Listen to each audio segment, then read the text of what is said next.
Some of the road to Accra was good.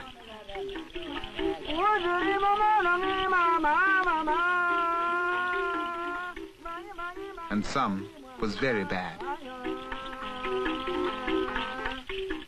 There were two ways to cross the Volta River, which runs between my town and Accra.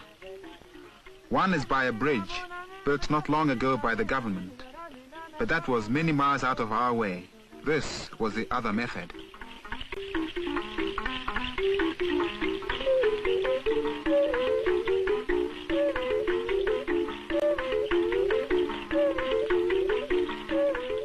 I had not been in Accra since I was a small boy.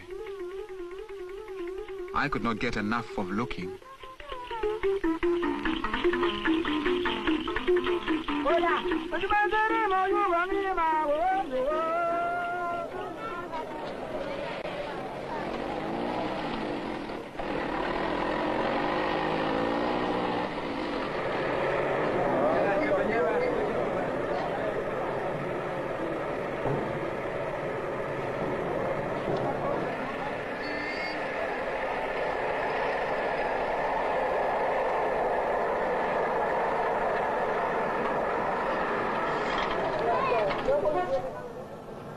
It was different from the way I remembered it.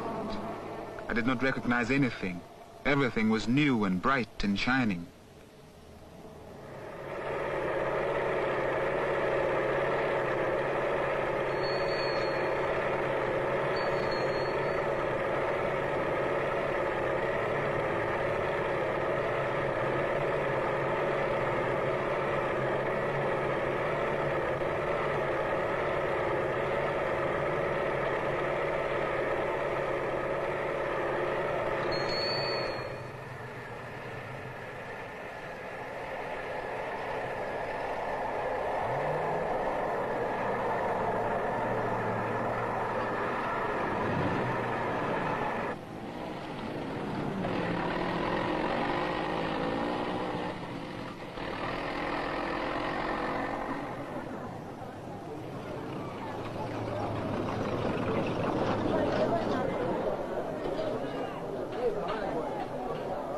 It was almost evening when I got to my sister's town.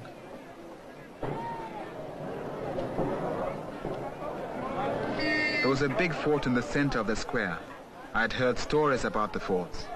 It was in places like this that our forefathers were held captives before they were taken far across the ocean to be slaves.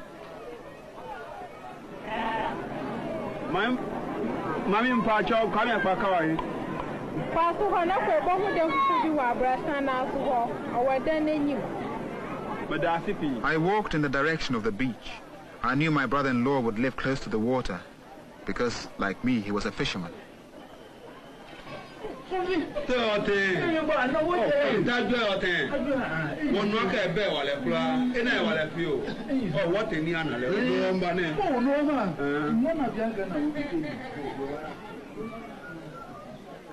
My sister was not as ill as I had feared.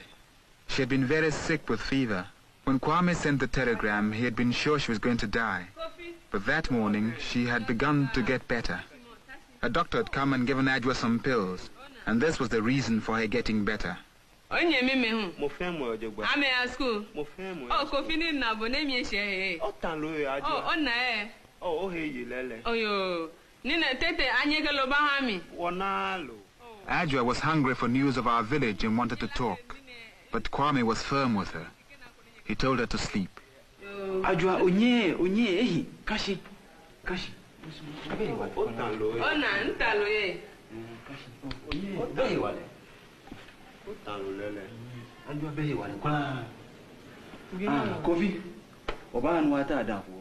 He told me to come with him and we would have some beer.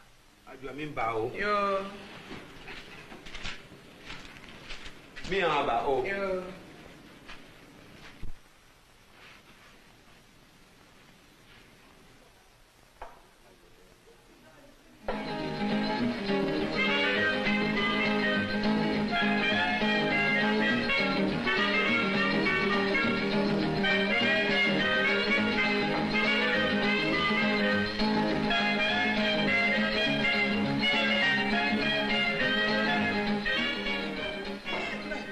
When we went into the cafe, some men were dancing to the radio music.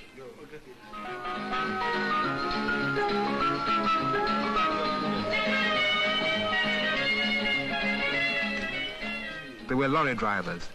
In a way, I envied them, but not really. I didn't want to be a lorry driver. I was a fisherman. While we were drinking our beer, Kwame told me about the way he fished. He did not use a seining net as we did in our village. He went out on the ocean in a boat driven by a motor and fished for the choice big fish with lines. I did not believe him.